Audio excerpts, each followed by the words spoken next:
Well, good afternoon, everyone. Welcome to Brookings. I'm Mike O'Hanlon with the Foreign Policy Program, and I have the real distinct honor of hosting Deputy Secretary of Defense Robert Work today. Very glad to have all of you here as well. We will have a discussion up here, the two of us, for a while, then involve you in some questions, and after that, part one has ended and the Secretary has departed, then we'll bring up a panel to discuss more about the topic of today, which is, as all of you know, innovation in DoD, but specifically the issue of the third offset, and many other concepts and initiatives and programs that surround it. And we'll get into anything else, and we'll go in different directions as well. But that's where I want to begin anyway. And I'd like to first, after I give a couple more words of introduction, ask you to join me in welcoming the Secretary. But first, I think many of you know him already. He's a 27-year veteran of the U.S. Marine Corps and a distinguished service around the world, including in Japan and elsewhere in that period of time. He is, as I said earlier, and as you all know, the Deputy Secretary of Defense, a job he's held now for about 2.5 years. He, along with General Dunford and others, but especially, I think, Secretary Work, is really the father of this concept of the third offset, which we'll discuss in just a moment. He was Undersecretary of the Navy. He was at CSBA, thinking about long-term trends in warfare, the Center for Strategic and Budgetary Assessments that, as you all know, is at the forefront of thinking about these kinds of questions. And he was also the leader at CNAS for about a year prior to rejoining the Pentagon in 2014. So please join me in welcoming Secretary Robert Work to Brookings.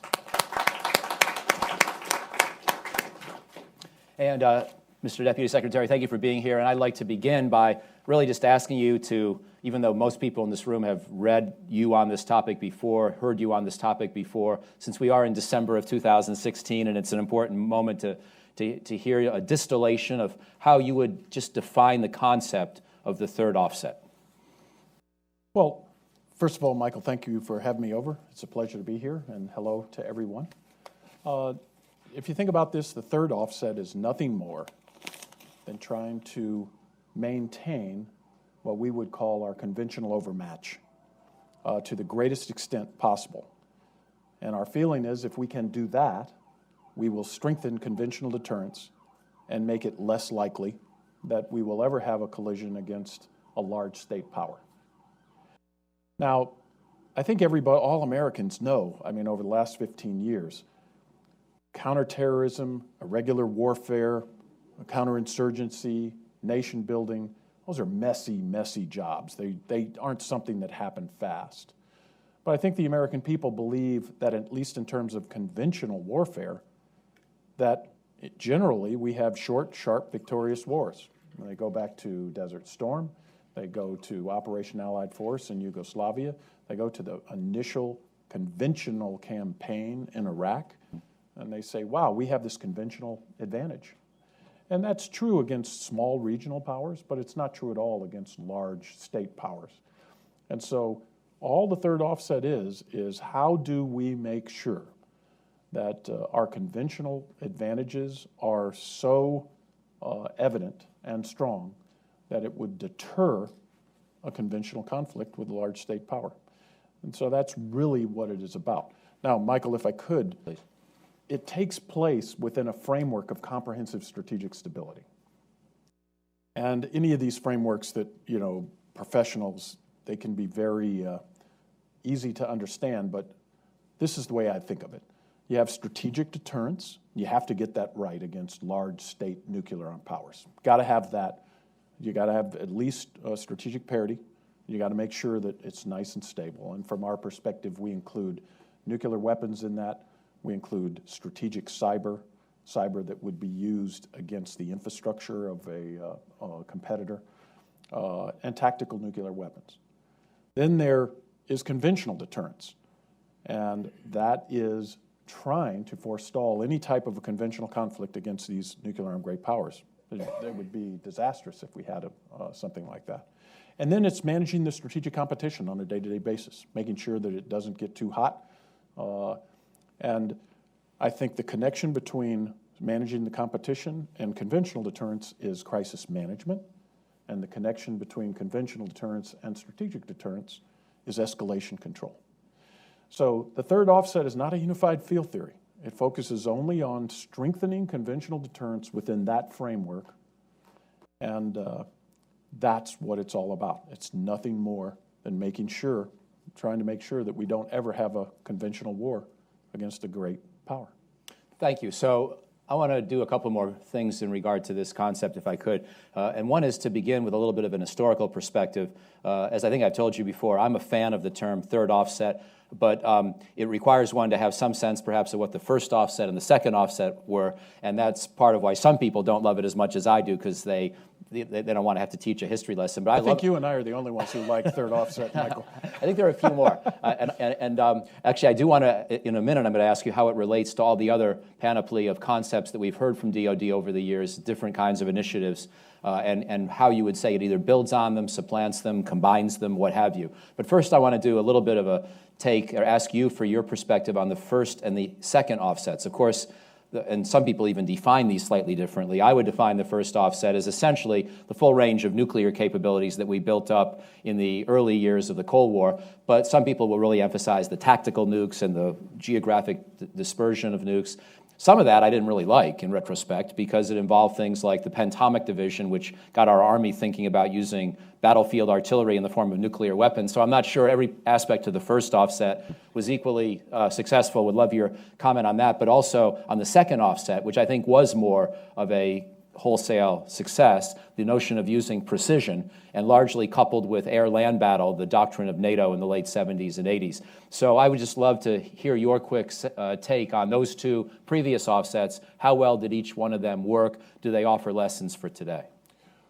Well, thanks, Michael. Look, any offset strategy, and that term was coined by Paul Kaminsky and Bill Perry when they were describing what they were trying to do in the 1970s, which was known as the second offset. And so there's a couple things that are always in an offset strategy. First, there are technological advancements that help the strategy along. But they're really focused on operational and organizational constructs that are designed to provide an advantage at the operational level of war, which is the campaign level, the theater level, the combatant commander level. Think General Schwarzkopf. So that's what makes an offset strategy. And so the first offset strategy can be tied directly to President Eisenhower's New Look strategy. And it was based on the premise that we had strategic nuclear superiority, but we were outnumbered to a great degree in Europe by the Warsaw Pact. When he came in as president, he asked his military planners, how many NATO divisions would it take for us to conventionally deter Russia? And the answer came back 92 divisions. And he said, that just doesn't work for me. I'm not going to spend that much money to have that big of a force structure, even if every single NATO country provided one division. It'd still be an awful lot of money. So he said, we're going to exploit our nuclear superiority and rely upon battlefield nuclear weapons for conventional deterrence. And as Michael, as you say, you can look back in the 50s and you scratch your head and say, wow, this was kind of la-la land. But it worked. And the reason I had this debate with Joe Nye, there is an argument that the first offset didn't work.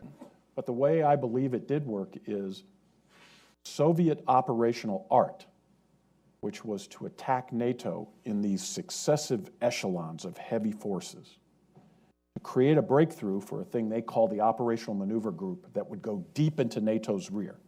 That was specifically designed to prevent NATO leaders from using tactical nuclear weapons. So did the first offset work? It sure did. It convinced the Soviets that they needed to change their operational art. And they did. Now, in the 1970s, what happened is the Soviet Union gained strategic nuclear parity. And so the threat of using tactical nuclear weapons on the battlefield and risking an escalation up the ladder just wasn't credible anymore. So what was the choice? And we had a long-range research and development planning program. And the first choice was to make nukes more usable. Neutron bombs, smaller nuclear weapons, dialable yields.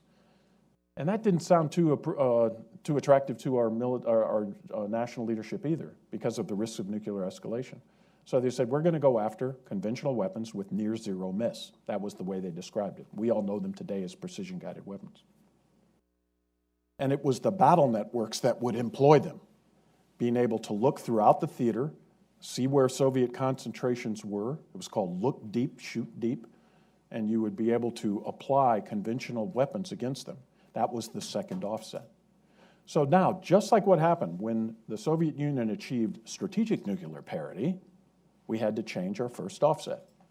Now, Russia and China have achieved rough parity in battle network and guided munitions warfare. And the United States military has never faced an adversary that has battle networks that can see as deep as ours and can shoot guided munitions in the density and numbers that we can.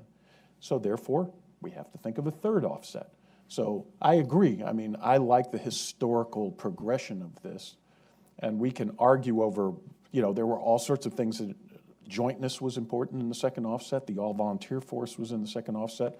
But the operational level of war, it was having these battle networks that we demonstrated in Desert Storm with conventional guided munitions that really changed the game. And the Soviets knew it.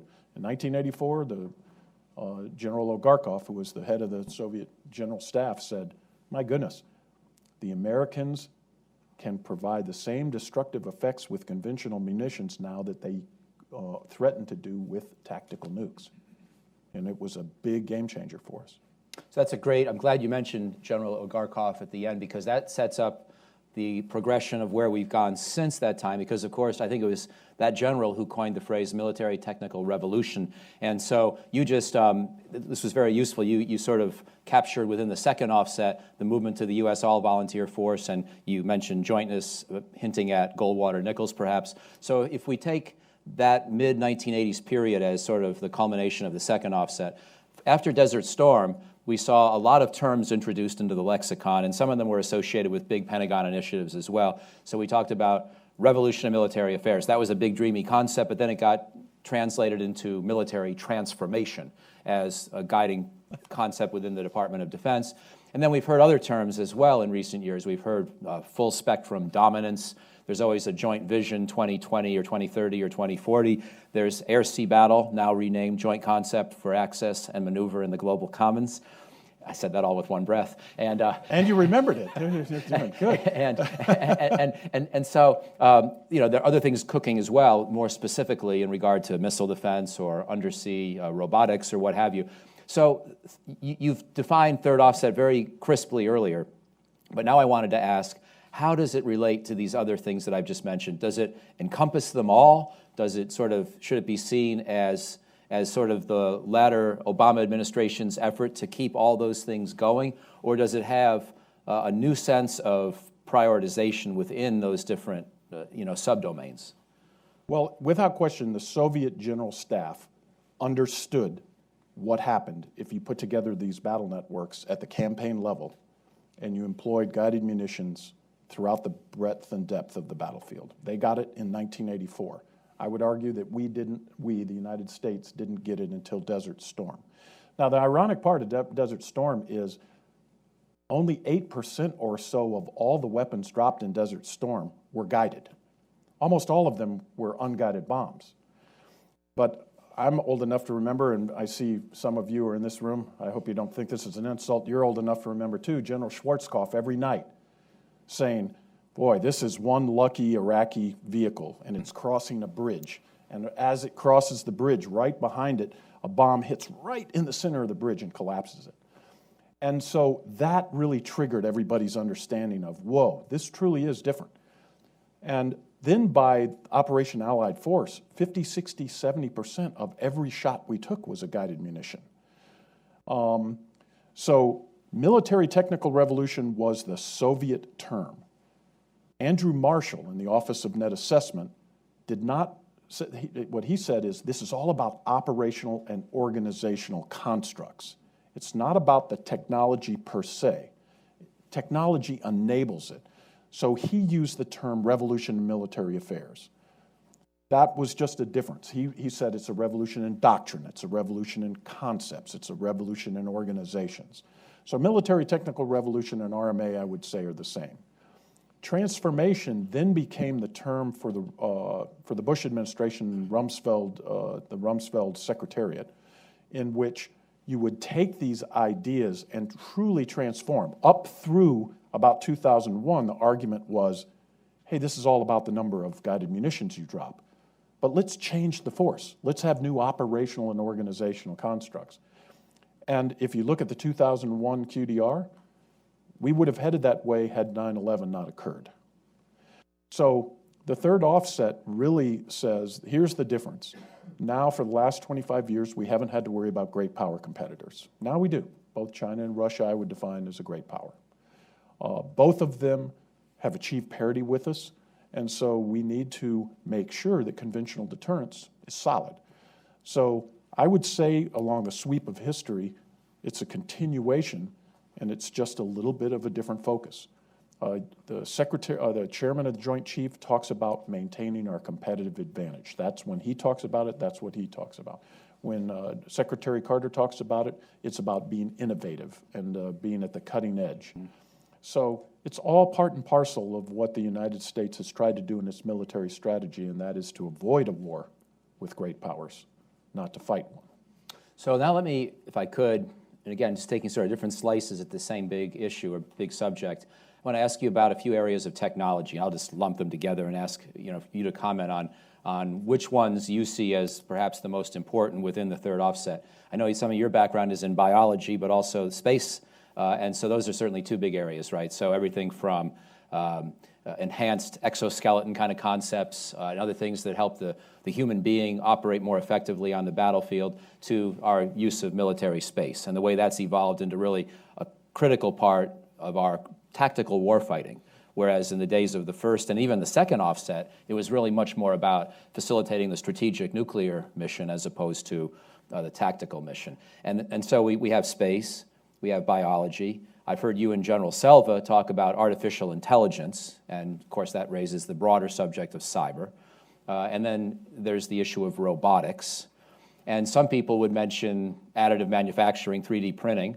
And again, some of these technologies overlap with each other. I'm not suggesting this is a list of sort of mutually distinct entities, but these are some of the big areas. And then, of course, there's missile defense, which combines many of the other concepts and may or may not make use of directed energy as a future enabling construct. So if I put those things on the table, AI, robotics, cyber and the related issues, space, enhanced biological weapons or enhanced biological mechanisms to improve human performance, missile defense, directed energy. Are there some of those that you would prioritize as being even more important than others within the third offset? Sure. It's a great question, Michael. Well, let me start this way. Third offset, we don't know the destination of the third offset strategy. We kind of knew what the destination of the second offset and the first offset strategies were, because we had a single competitor and we could pick where we dominated them in the competition. And we said, we're going to ride this train, and we know if we get it right, we're going to have a competitive advantage. We don't have that today. We have two great power competitors. Many of the capabilities they're developing are similar, but some are different, and you have to approach managing the strategic competition with them in different ways. So we know that we have an advantage in jointness. Both the Chinese and the Russian military planners would like to gain our level of jointness. We know we believe we have a big competitive advantage in people. We can talk about that more if you want, Michael. We have a big competitive advantage in being able to put together these operational battle networks, these campaigns. We've been doing it since 1990. We do it better than anybody in the world. And we have allies, which our two big large state competitors don't. So we said, the first thing we'll do, we don't know exactly where we'll head. Genetics, genomics, and biosciences might turn out to be even bigger than the way we're thinking now. But what we want to do first is make sure that our battle networks improve dramatically. Now, a battle network is very simple to understand. Think of the British home air defense network in World War II. There's a sensor grid. So they had radar, they had spotters with binoculars, they had electronic warfare guys, and that would tell them what was happening in the environment. Then you had a command, control, communications. At that time they didn't, but today we have computers and intelligence network. So they had underground fighter command centers that were connected by cable and radio. They had distributed centers, et cetera. it takes okay, this is what's happening, this is what I want to do. And then they had an effects grid, and the effects grid included Spitfire and Hurricane fighters, radar-controlled anti-aircraft, barrage balloons, all of those things. And then they had a maintenance grid. So we said, how will we improve our battle network? And we asked the Defense Science Board, what's the best way to go about this? And they said, there's one competition you must dominate. This is the key competition, artificial intelligence and autonomy. Putting artificial intelligence and autonomy into your battle network in a way that is consistent with your strategic culture is the most important thing you can do first. So, we have 5 things: learning machines, human-machine collaboration, which is just using computers to help humans make better decisions, assisted human operations like exoskeletons, wearable electronics, wearable decoys, man-machine, man and unmanned combat teaming, just robots and people working together, and then better autonomous weapons. Those are the 5 areas we're going to start first. The exoskeleton would fit right underneath assisted human operations. A on autonomy is those 5 things spread broadly through each of the grids. Missile defense is in autonomous weapons in the effects grid and allows you to dominate a salvo competition. They're shooting a lot of missiles at you, we're shooting a lot of missiles at them. You want to be able to knock down their salvo. Robotics are part and parcel with manned and unmanned systems. So everything you've mentioned, with the exception of biology, is totally consistent with the 3rd offset. And an important distinction, Michael, we call it assisted human ops. In other words, we're empowering the human. Enhanced human operations, I can easily see our state competitors going in that direction and saying, we want to genetically modify our soldiers so that they can go 48 hours without sleep. That's scary to us. That's not something that we are pursuing. We think of it in terms of assisted human ops. So everything that you said, with the possible exception of biology, is right in the 3rd offset. One thing that occurs to me coming off that is the possibility of machines deciding when to shoot. And I know this is going to be a long, hard problem for the rest of our lives and beyond, but do you have any guidance that you feel like you're able to at least help this decision-making along to the next step that has come out of the 3rd offset or your work as Deputy Secretary? Sure, this is very, very simple. I mean, I can't tell you how many times I get asked about Skynet and Terminators. In fact, Paul Selva, my battle buddy, the Vice Chairman of the Joint Chiefs, he calls it the Terminator conundrum. Well, this is what I can tell you for certain. Authoritarian regimes may gravitate towards more delegation to machines. Why do I say this? Because the Soviet conception of the reconnaissance strike complex was totally automatic. We developed our battle networks totally different. We went to chat rooms, everyone connected throughout the battle network. FN-18 pilot coming off missions saying, hey, we saw this, we didn't expect it, this is what we tried, it didn't work, try this when you go out. There's chat rooms throughout. Our conception of the battle network is empowering human decision makers, whereas an authoritarian regime might go to a totally automated system. Now, the only place that we can conceive of delegating authority to a machine is in those cases where machine speed is critical. A cyber attack. If you don't have learning machines, smart machines fighting back at the very instant of the first cyber attack, you're at a disadvantage and you'll probably lose over time. Electronic warfare, same thing. So we have ideas of cognitive electronic warfare. And in missile defense. Since 1986, the United States Navy has had an automatic option in their Aegis combat system. So if there's 60 missiles coming in, remember all of the World War II missiles where the guys in the CIC and they're writing on the glass backwards, and they're saying, okay, the airplanes are coming in. Well, you can't do that when you have 60 missiles screaming in at you at Mach 2 or 3. So you hit the I believe button. But it's in very prescribed defensive operations. In every case where there's an offensive decision to engage lethally, a human will make the decision, and the machine will simply execute what it's told to do. Thank you. As you look over the last 2.5 years particularly, but the whole Obama legacy and frankly even before that, do you see technologies that you feel have come the furthest and have now allowed you, and by the way, I hope you stay on past January 20th. That may not be a kind wish from the point of view of you and your family, and I don't know the prospects, and I won't ask you to comment. But as we are at a turning point, and then the president's going to change no matter what, and the Secretary of Defense, it would appear. And so, what can we take stock of at this moment? What have we really been able to see progress substantially? What are some of the accomplishments you're most proud of? And the next question, which will be my last question, is going to be, which programs do you most hope that the next administration will sustain or build upon? But taking stock and looking back, where do you think we've made the greatest progress? Well, the third offset is very much like revolution and war theorists look back in history and they say, hey, this was a revolution and war. And the one that I think about is the rifle, telegraph, and railroad revolution. It was a revolution that was driven by commercial technology.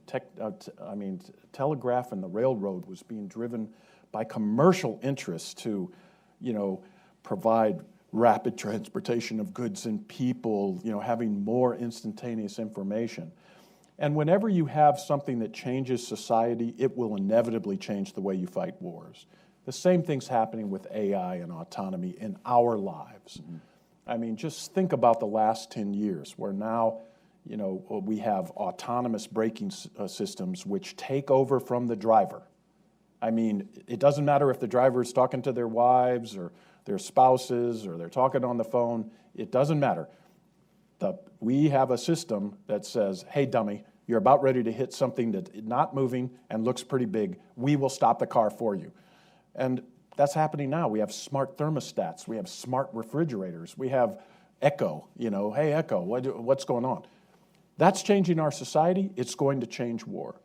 And I believe now everyone understands that really understanding how learning machines work and how we collaborate with unmanned systems and how we do human-machine collaboration where the human is central, I believe that is the biggest advance that I've seen.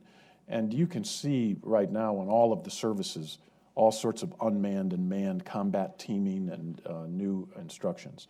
The thing I'm most proud about is really 2.5 years ago when we started thinking about this, both of the first two offset strategies were driven from the top down.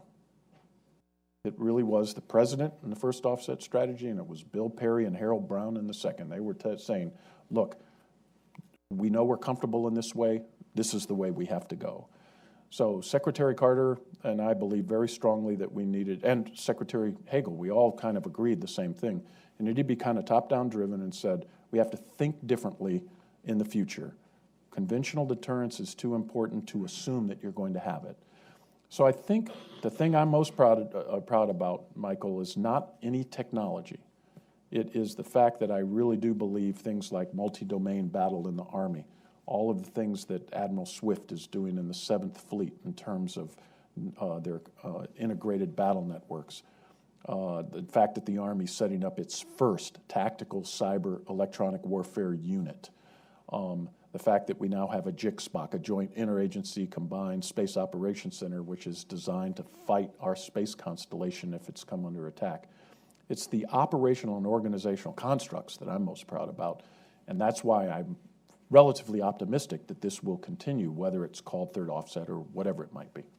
So great, and then that leads to my last question, and then we'll go to all of you. I think we've got 15 or 20 minutes of, with discussion, but in terms of, and David Ignatius, I know got at some of this last week in his article based on your thinking, but if we look at the future, are there certain areas within the budget, within the broader DoD space, certain programs that really need a shot in the arm or that might be seen as vulnerable by some but really need to be sustained? Any kind of particular guidance, just as President Obama asked President-elect Trump to think about keeping the coverage options within Obamacare, even if he was going to dismantle some of the rest, sort of the equivalent here within DoD. Do you see any areas that people may not fully appreciate the importance of what's going on, but you feel that it's really crucial to sustain the effort or even build upon it? And you could answer, at the level of the overall R&D budget, or you can talk more specifically about certain technologies as you wish. Sure. The Secretary likes to say, look, we spend about $70 billion a year on R&D. And to put that in perspective, that's twice Google, Apple, and one other company combined. So we spend a lot on R&D.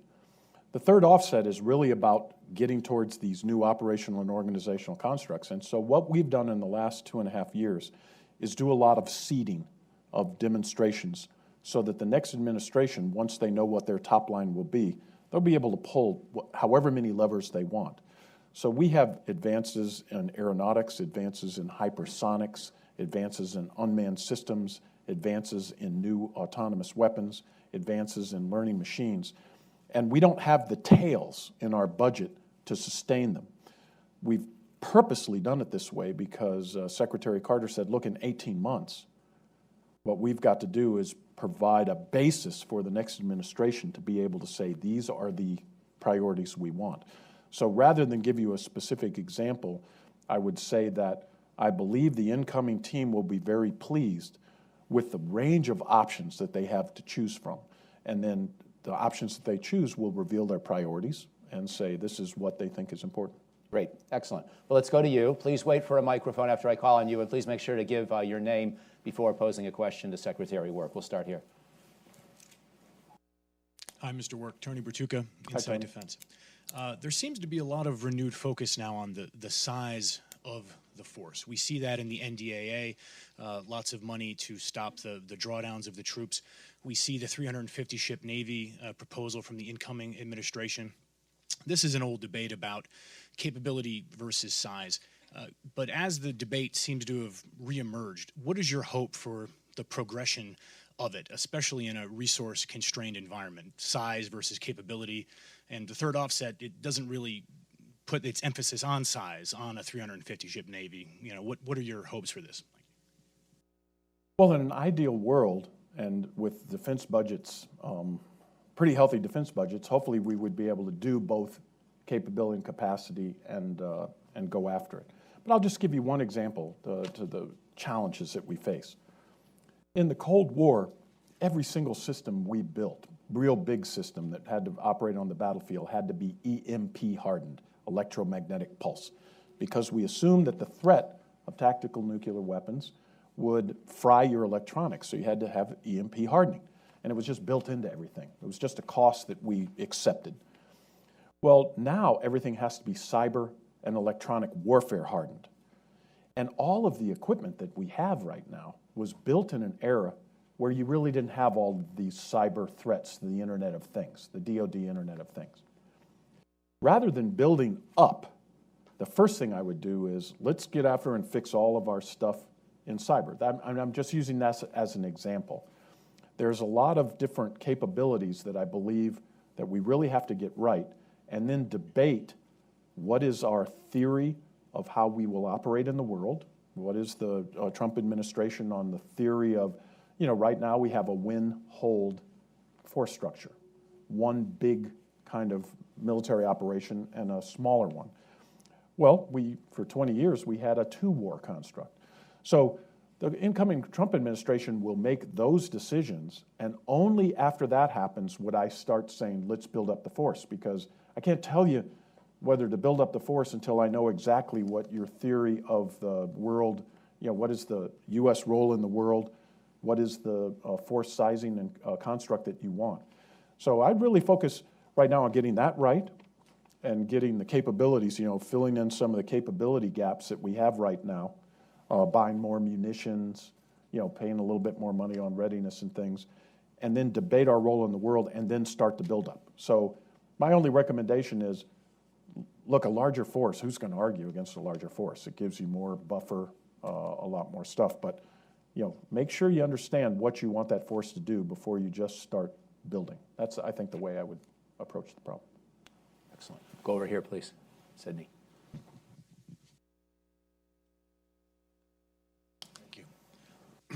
Sidney Friedberg from Breaking Defense. Hi.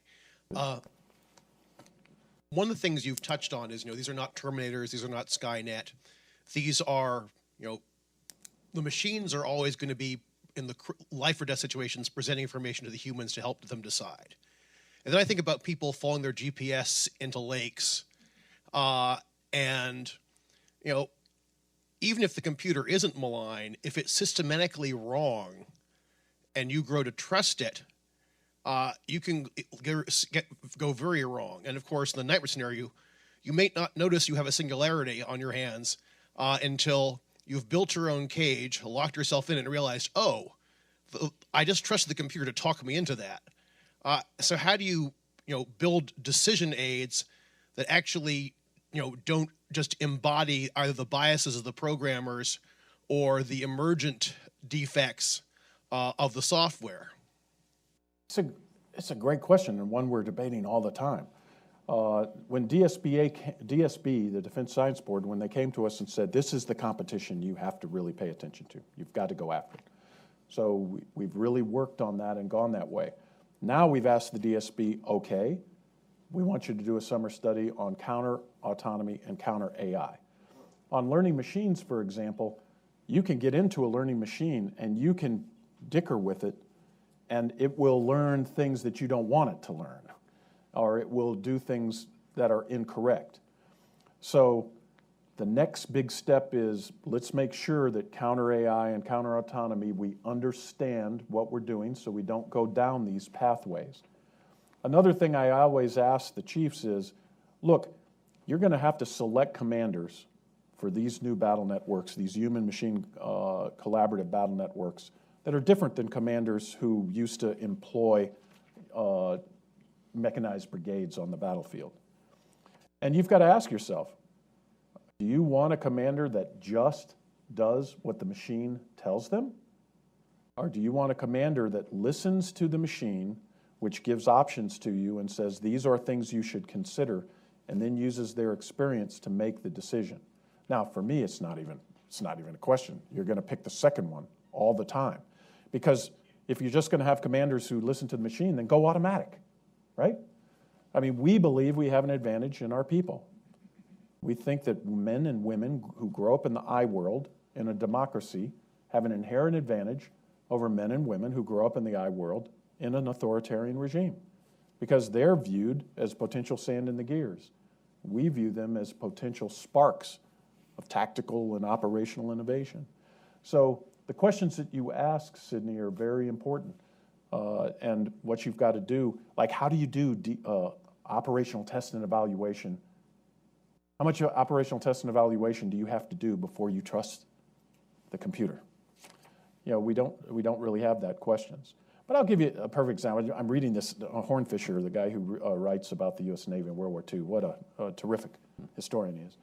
And he's reading The Fleet at Flood Tide, and it's talking about the latter part of the Pacific War. And they're attacking Saipan, and the air group commander of the Lexington says, okay, guys, we're going to go out and we're going to find the Japanese fleet. If you see a carrier, you're going to attack the carrier. I don't care anything else you see, you will attack the carrier. If you can't find a carrier, the next thing you're going to attack is a battleship. If you can't find a battleship, the next thing you're going to do is attack a heavy cruiser. And if you can't find a heavy cruiser, you're going to go after a destroyer. And if you can't find a destroyer, you're going to go after auxiliaries. Well, that's exactly what we'll tell autonomous machines. And they can do that darn good. It's not like the autonomous machine that says, okay, today I'm going to decide to go after an airplane. No. The autonomous machine will say, you have these 7 choices in this priority.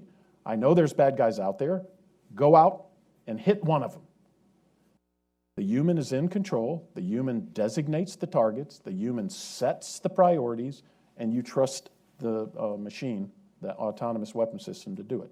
We do that today, and that no one should have any fear of that.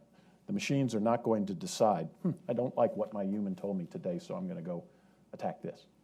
So your question is very important, and a lot of debate, political, moral, legal. We will have many more strictures than our potential authoritarian competitors will have, and it's something that we have to watch. Excellent. We'll go here, and then we got 2 more at least subsequently, and then we'll have to start to wrap up. Veronica Cartier, I'm an individual researcher. I would like to discuss about, is there any attention by DOD looking into Chinese maritime expansion to ASEAN countries, especially in Indonesia?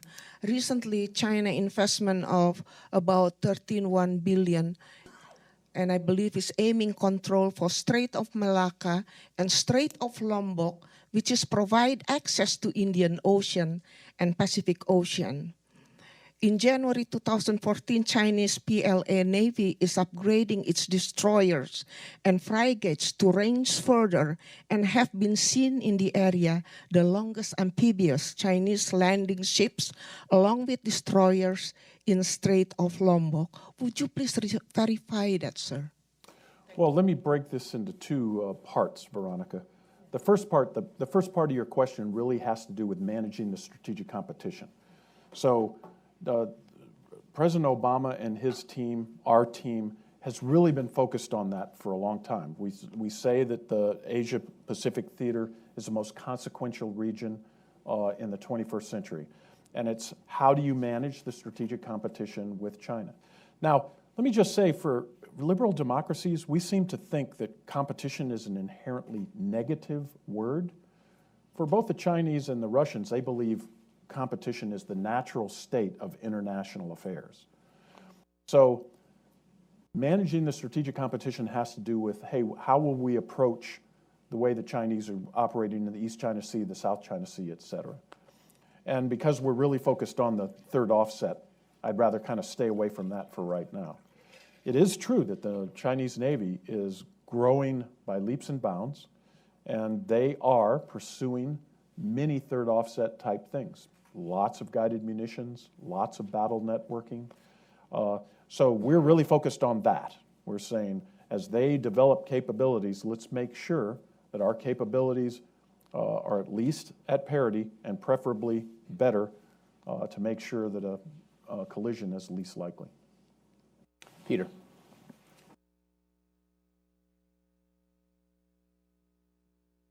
Thank you very much for coming here. My name is Pete Shutley. I'm retired from Brookings. One of the big success stories of U.S. national security policy after World War II was to establish nuclear deterrence that worked. Now I think we have failed to establish cyber deterrence. The Russians clearly were not afraid to interfere in our election in this last year. What needs to be done to establish a system of deterrence in the cyber realm so things like that don't happen again? Well, let me put it this way, and again, I'm going to go back to the framework of strategic deterrence, conventional deterrence, and managing the strategic competition. And whenever you're trying to establish a stable, whenever you're going after comprehensive strategic stability, you have to know what the other competitor is thinking. So we, right now, I will say cyber is like the Wild West. Jim Clapper, the Director of National Intelligence, calls it the Wild West. There really aren't any international norms. It's kind of, whoever makes the rules. They do all sorts of different things. But here's the difference. Strategic cyber is, cyber that I would define as cyber that's going after the critical infrastructure of a competitor, something really to damage their economy or their national infrastructure. And operational and tactical cyber is really going after radars and, ships and missiles and things like that. Well, I believe to go back to your question, Pete, is that we think of operational and tactical cyber like a tactical nuke. Our tactical nukes are in strategic deterrence. The Russians conceive of tactical nukes in escalation control. They think of them differently than we do. And so that's an asymmetry that we have to really understand, and the more you talk with your competitor and say, look, here's how we're looking at this, how are you looking at this, that's how you really kind of achieve comprehensive strategic stability. I do not believe the Chinese and the Russians believe that tactical and operational cyber are the same as strategic cyber. We say, gosh, if you go, it's like dropping a attack nuke, and you risk escalating to strategic cyber. We have a lot of attack surfaces. We're an open country. It's a vulnerability. You got to watch out. whereas I believe both Russia and China see a distinction and that they are more than willing to use cyber in managing the strategic competition for signaling, things like that. And I think what we have to do is just keep thinking this through. To get to deterrence, we have to understand the way our competitors look at it. We have to talk established norms, and that's the way you will get to this. So I think we have a way to go. I think the Obama administration has been working hard on that. I believe after, for example, when we indicted the Chinese cyber actors, it really had a change it had a change in what the Chinese were doing. So we just have to continue to work this out. I agree with you that we have a ways to go. So we've got two last hands up, and then I'm going to have to take it and end it there. So we here in the third row, and then maybe the gentleman there in the sixth row. If you want, we can take them together and then have one grand finale. Hi, Lara Seligman with Aviation Week. Last week, we saw Congress with the defense policy bill split Frank Kendall's position into a chief acquisitions officer and a chief technology officer.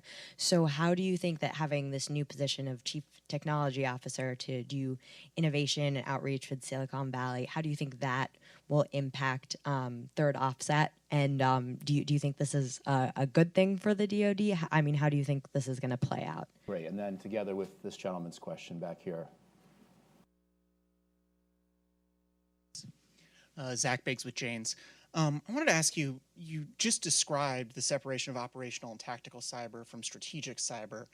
You also mentioned earlier about concern that adversaries might get into AI systems or in some way manipulate them to harm our capabilities, U.S. capabilities.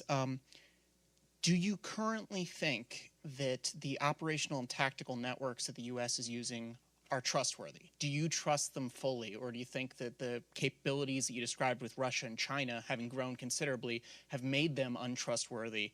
And if you don't have full faith in them, how do you manage that lack of trust? Okay. Well, let me take the second one first, because the first question really is about organization and stuff. Do I trust our networks? Yes. But do I think they're going to be under attack if we ever do get into a situation like this? Absolutely. And I worry about the DoD Internet of Things, because all of the things that we have today were really not designed to withstand these type of attacks. Now, before I became the Undersecretary of the Navy, I was at CSBA, as Michael said, and for about a decade, I was heavily into war games. And in every war game, the Red would always attack our battle networks. There were two schools of thought. One school of thought said, hey, you want to spend a lot of effort trying to maintain the network at full operational capacity. The second school of thought said, it's a fool's game. Assume that your networks will devolve into smaller tactical battle networks and work for thin line communications between them so that you can have a coherent campaign design. In my view, the second school of thought always won. When you are focused on the network, you're focused inward. You're not focused on your adversary. And that's a bad place to be whenever you're in a tactical fight. So, do I trust the networks as they exist now? Without question. Do I trust that I'll have my full network in the first hour after a conflict? No. Do I trust that our forces are training for that very outcome? Yes. So I think I'm okay. I think I'm worried about it, but do I trust them? Absolutely. Now, on AT&L, the NDAA was signed last, I think, Wednesday night. And I went to the Reagan Defense Forum, and so I worked all through the weekend, and I still haven't gotten a full readout. This is going to sound like a dodge, and it is. I just haven't had a full readout, so I don't understand exactly what Congress has said. I have heard two different things, that we have to establish it right away, and then I've heard another one saying, no, it's really not like that. Congress is saying you have about a year to think about this. So what I'd say is I need to really look at this first. At first blush, I do not think a separation is the way I would recommend, but it might be okay once I see what's in the bill itself. We're debating that right now inside the department. You know, is this something that we should say, hey, this is a good thing or this is a bad thing? We're debating it. So I can't give you a perfect answer right now. So in just a moment, we're going to shift to our second panel. But before we do, please join me in thanking Secretary Robert Work.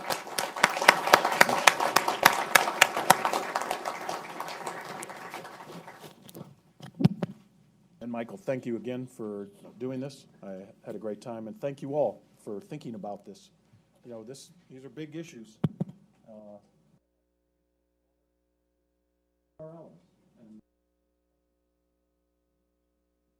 Thank you, sir.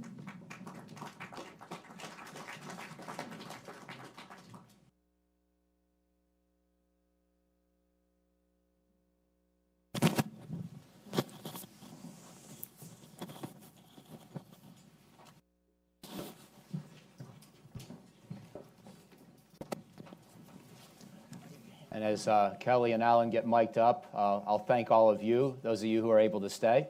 We've got another hour on this topic, and we're looking forward to discussion with you.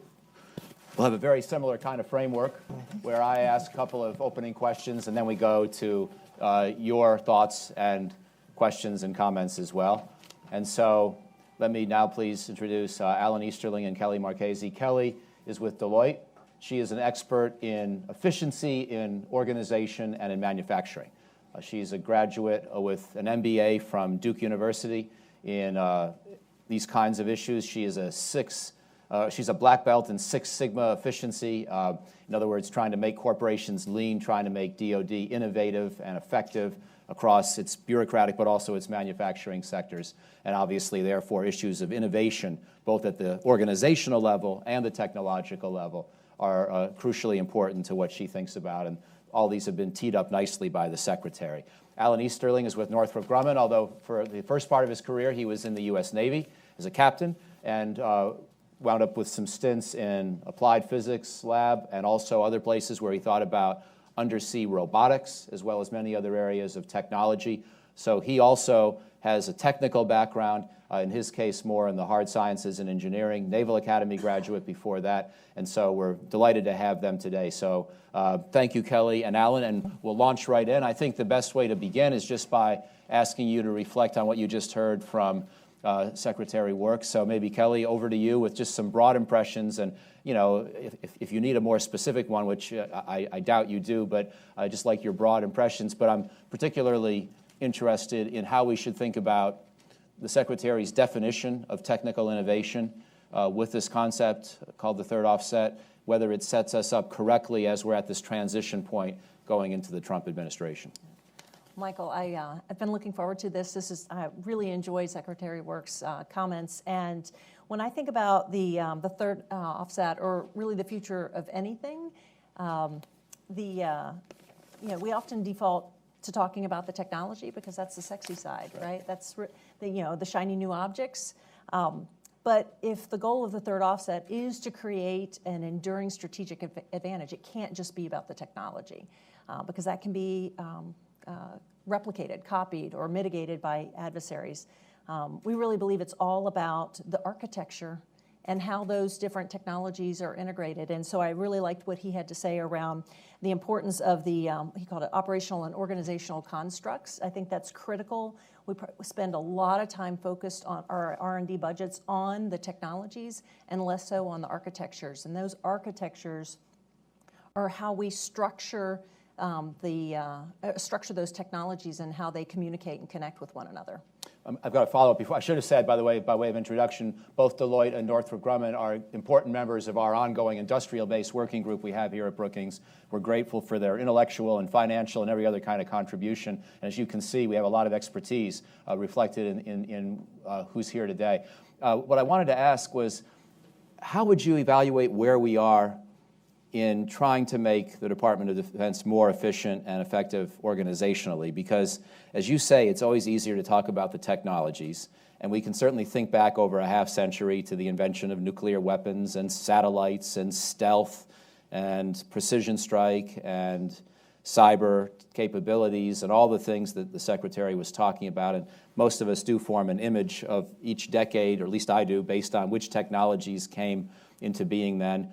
The Secretary did mention or alluded to jointness and, of course, Goldwater-Nichols, which is seen as a big breakthrough. But beyond that, how much progress have we made? Is this organization still this behemoth that's unmanageable and unauditable, and we get lucky when anything actually does work organizationally? Or do you detect a real progress that, even though there's still a long ways to go, you can say that DoD operates better as an organization or as a system of organizations than it might have 20 or 40 or 60 years ago? Sure. Well, so I should mention I've spent most of my career working on the commercial side. So only recently on the federal side, working within the DoD space. And so by comparison, the federal government is much larger, and so it is a little slower in the way that it can connect. And I think that's been okay because in the past because of the size and the scale and the investment in technologies. But if you look at the speed at which things are changing, it can't, the agility becomes that much more important. And so on the commercial side, there's a lot of drive of those technologies. So it feels like the focus in order to enable those technologies has got to be about the connections of those technologies. And the federal space has a unique position where standards haven't necessarily been set. They can help set those standards. They can be on all sides of the avenue. Jointness is a great term, but it's probably not going far enough in order to keep up with the pace that needs to happen. The other thing that I thought was really interesting is the focus of the third offset is around the conventional deterrence. So it's about the large state actors, but those aren't our only threats and our only adversaries. And so agility becomes even more important with those other adversaries. One last question before I go to Alan. So are there examples within DoD of places that get it more right than others? And if so, is it just because they're smallish, Joint Special Operations Command or whatever your favorite may be, or is it because of specific lessons they understood or that key leaders were able to implement, whereas the rest of the organization in the Department of Defense universe hasn't yet had those breakthroughs, hasn't yet had those key leaders, or is just so big that inevitably it's going to take longer?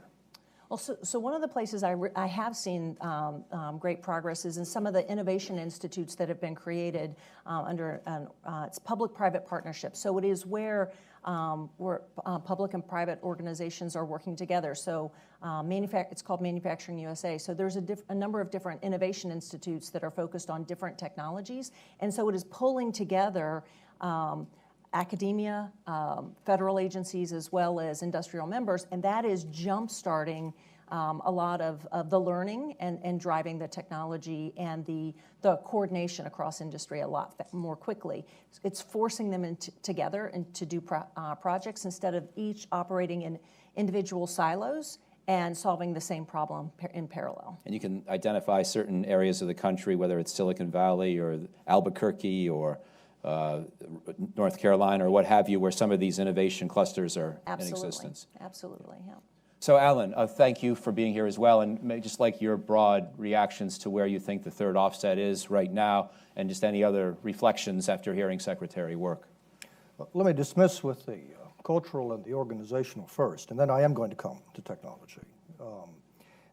As an old Navy hand, I enjoyed some of Deputy Secretary Work's observations about the Navy. Particularly from a societal standpoint, I'm a Cold War product, and we became quite interested when the Soviets began advancing their capabilities in naval aviation, and we watched ships like the Admiral Kuznetsov get underway and demonstrate some capability, and that we weren't terribly worried. I mean, what we were waiting for was for the Soviet Navy to invent the chief petty officer. When they invented the chief petty officer, we'd have reason for concern.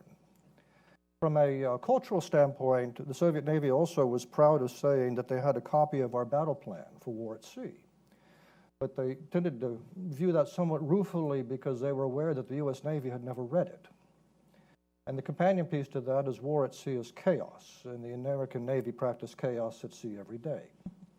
So there are these cultural elements that tend to segregate us from our adversaries. But here's the important piece, I think, about what I heard. And the subtext of this conversation is what next for the third offset. I don't think we have a choice, right? Because What I enjoy about the third offset terminology, and Michael, I very much share your historical perspectives on this as well, the first offset, the second offset, the third offset, is they each reflected sort of a conjunction of historical and technological inflection points. And I think we're one of those inflection points today. But I think the critical difference is that those technology inflection points in the first offset and in the second offset were driven largely by domestic defense spending and investment. That's not what's happening now. If you look at that laundry list of technologies, synthetic or biology aside, right, and perhaps some words on that later, but if you set biology aside, and if perhaps we set aside autonomous weapons, the leaders in the development of those technologies, by and large, are in the global technosphere, something that didn't exist at the time of the first offset or the second offset. I made comment at the high-tech caucus recently of a conversation I had with Vint Cerf at Google. And Vint made the observation that at Google, they had the pedal to the metal on artificial intelligence. They had 1,200 researchers. That number could have doubled by now, who knows? At Northrop Grumman, we're terribly interested in artificial intelligence, and we have researchers, but we can't put 1,200 people onto the job. Right? That's of global interest. And so the Secretary is quite right, as is the Defense Science Board quite right, to focus upon that aspect of technology, but it's being driven globally. So you don't really have a choice. You can't pretend like it's not happening, right? And all of the subsets of artificial intelligence, right? The cognitive processing, the machine learning, however you want to cut it up. That train's left the station. And to emphasize too, this time it's global, right? The previous were domestic. And global service is all comers, right? So it's almost as if the offsets that we were developing were nullified by the ubiquity as they were being developed. That's the situation that we're in right now. Interesting.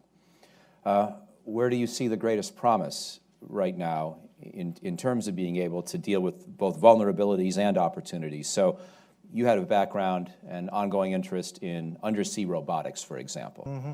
And to me, this looks like a fascinating domain of future warfare, because one thing we know about the oceans, people talk in sort of simplistic, casual ways about how we're going to make them transparent. I don't think we're going to make them transparent. But we can populate sensors much more widely. And even that is going, in a sense, back to the future, because we did this with SOSUS arrays during the Cold War. Put a lot of effort into it, had a lot of listening devices all over key parts of the world. Now we're thinking of being able to do some of this with mobile robotic platforms that maybe come back to a mothership or what have you. Is this one of the areas of greatest promise, one of the areas where we have to expand our thinking and really devote a lot more resources, just to take one example? Without question, and it's a priority within Northrop Grumman. Somewhat surprisingly, given that we had a submarine business and spun it off as part of Huntington Ingalls, So we're thinking about the problem absent the submarines, which is actually a very hopeful way to approach it. I mean, what's our build rate? 1.5 ships a year? And that's at a replacement rate, I think. It would be very difficult to build at a Cold War pace, to have the number of holes in the water that we need to confront this problem. But there's another dimension to this, and that is surface ships, in my view, are becoming increasingly vulnerable. And my touchstone for this is the Falklands War of 1981, 1982 time frame, right? And granted, we were in a different world, a different type of technology, but I still think there are many wonderful lessons to be extracted from that war. And my most simple lesson from that war is the missile wins. The missile wins. The interesting thing about the missile is it's not human constrained. To the very good discussion about the defensive posture for automated systems. Now, we're a long way from the Exocets of 1981, although still a quite capable weapon. We're now contending with DF-21s. And so hypothetically, any surface vessel that comes within 1,200 nautical miles of a determined opponent in the future is at risk. That would tend to push us underwater. It almost becomes the last bastion of stealth. But it's a tremendously expensive place to operate. And it has two significant technical hurdles that have to be overcome: energy density, nuclear power plants aside, and communications. We haven't cracked underwater communications. Extremely low frequency isn't going to do it for the battle networks that we need. Significant resources are and should continue to be expended. Now, how can you work around that? Well, near surface operations, for example, take advantage of overhead, take advantage of air breathing assets, take a combined approach to this. So you're not just focusing exclusively upon those things that are wet and underwater, but those things that are in the air above it that enable what's underwater. And then by all means, a distributed approach. This too gets us a little bit away from the technology, back to some of the observations Secretary Work was making, in that we need to take advantage of these systems to deceive. Right? Because one of the most frightening things about undersea warfare is not knowing where the submarine is. Right? And it's astonishing to see how people would behave if they even suspect that there's a submarine in the water. Most of my background is in anti-submarine warfare. And the Falklands War is a wonderful example, where the Royal Navy, as I recall, expended nearly all of their submarine countermeasures within the first week or two of the conflict, because every time they heard something in the water, they thought it was a submarine. That's the sort of uncertainty you want to bring to the battle space. That's the sort of uncertainty that you can take advantage of with the inherent secrecy of underwater stealth. But cracking those two problems, the communications and energy density, is at the top of the list. To that end, DARPA has a program underway at the moment called CDMAST, in which they're looking at how we network these assets in just the way that we've described.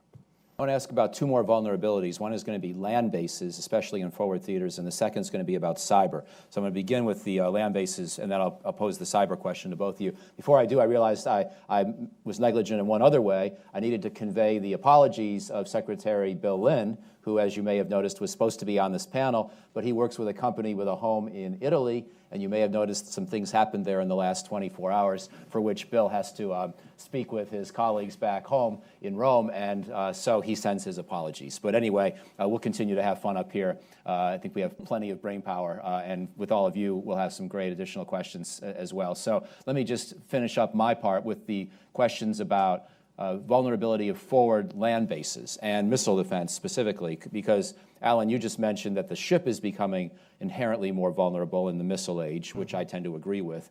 But also, this now raises the concern that land bases are becoming much more vulnerable everywhere from Taiwan to Okinawa, even the Persian Gulf with Iran's capabilities, even if they're an order of magnitude less than China's.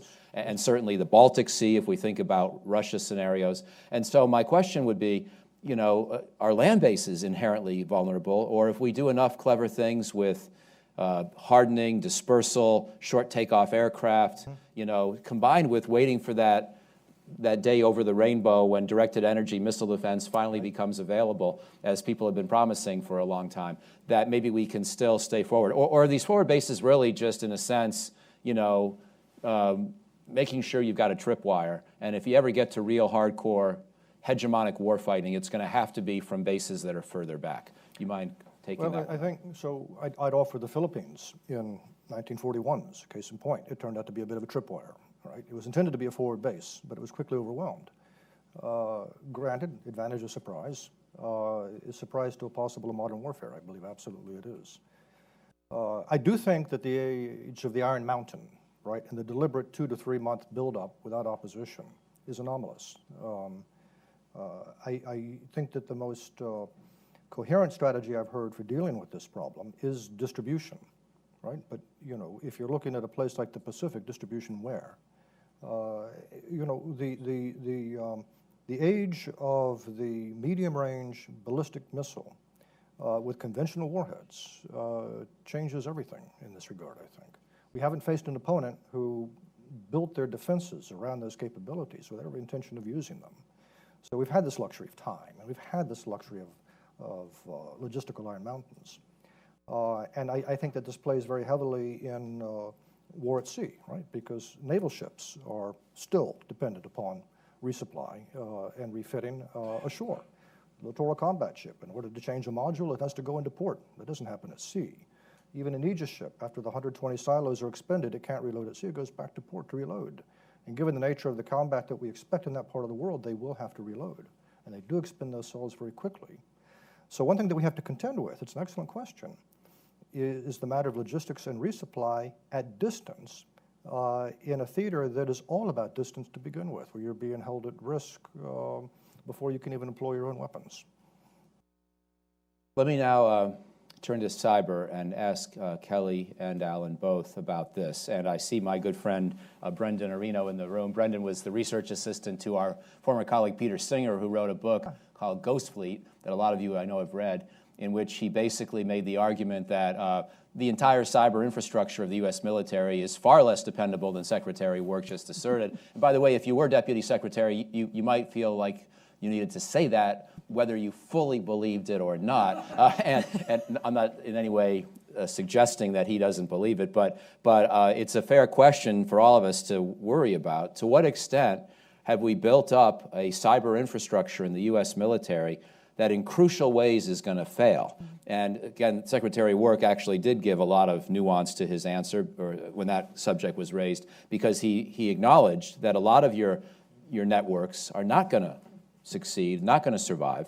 And what you have to be able to do is fall back into a more modest capability where localized or tactical networks perhaps survive and can talk to each other to some limited degree as is necessary. Maybe that's the best we can hope for. But whether it's at an organizational level or a technical level or both, I would just love your thoughts, and to put it in a sort of a fun way, is Peter Singer right that we're in a world today where we actually could see most of our cyber infrastructure basically taken down and rendered not only temporarily disrupted, but almost useless for a major conflict? And if so, is there anything we can do about it?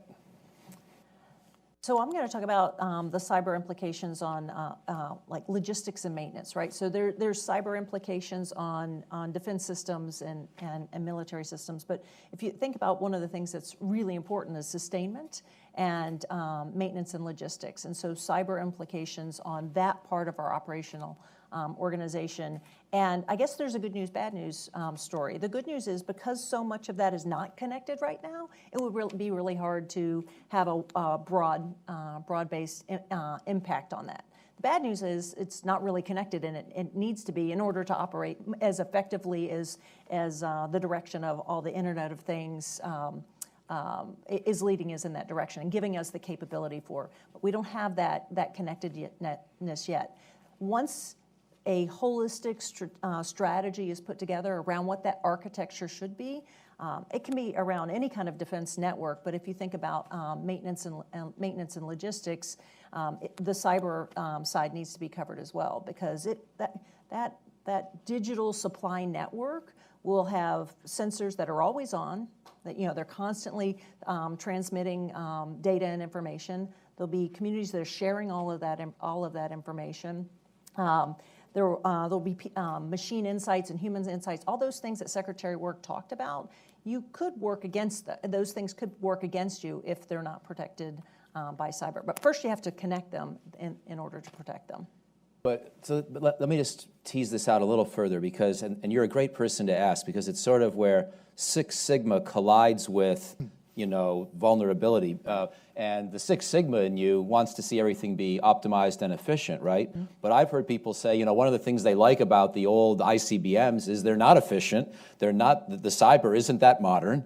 Thank God, because if you wanted to attack them with cyber, you probably can't even get into that old, IBM mainframe or what have you. So are we really well advised to try to tie everything together and hope that somehow our software or whatever else we do by way of defenses is good enough to protect us? Or are we better off staying a little bit unconnected and inefficient, but at least we can't be vulnerable to that one sort of brilliant strike? Yeah, I'd be fine with that if it was by design, not connected by design, right? As opposed to by accident or because we haven't taken the time in order to do that.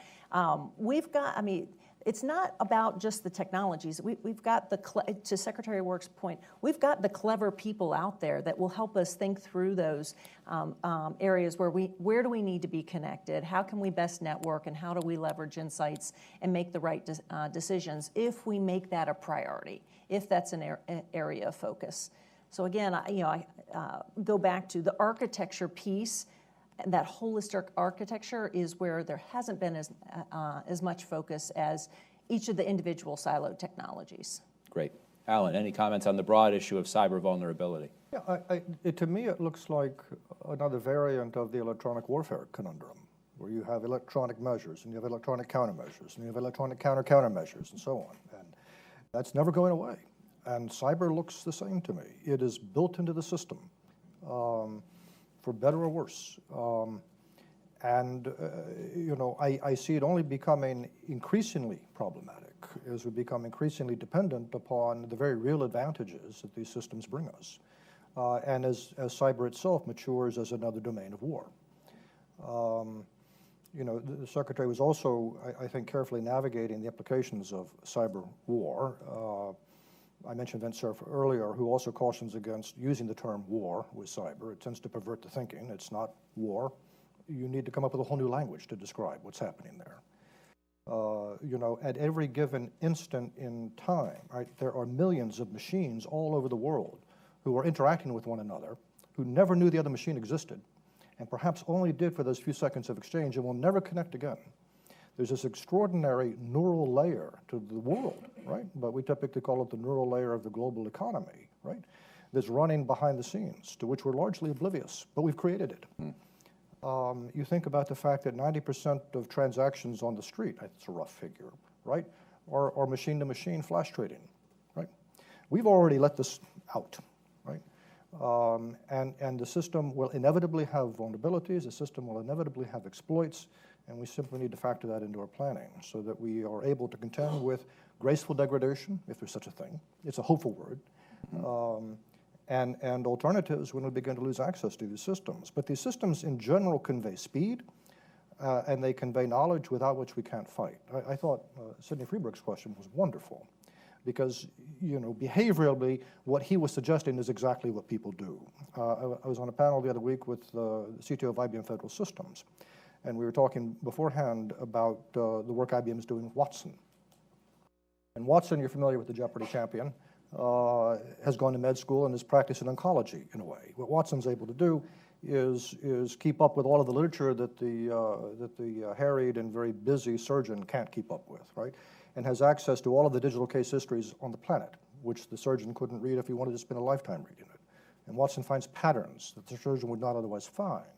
And Watson has become extraordinary at delivering accurate diagnoses and therapies that would never occur to the surgeon in many cases. The same technology is being used for nurses, right, for rather routine monitoring of patients in intensive care wards. Here's the thing, right? In the early experiments, it doesn't take long for the nurses to become entirely dependent upon the AI and simply, well, it's always right. So whatever it said. And they're less inclined, especially when fatigued, now let's think about the battle space. When they're under pressure, again, let's think about the battle space to question what the machine is telling them. Now, it has always been such with machines, I think, right? Until you get to a point of absurdity where you say, that can't possibly be right, and you don't drive into the ocean, right? Well, some people do. But the thing about Watson is it's a network device. Everyone doesn't get a Watson, right? And I see a future in which the Defense Department increasingly goes down this type of model. In fact, I've heard Secretary Work talk about doing just that, where you're drawing your AI from a network, right, which itself is subject to exploitation, right? But the sheer power of that AI is going to force you to use that network. You just have to come up with the necessary countermeasures, countermeasures, and so on. That'll be part of future war. Thank you.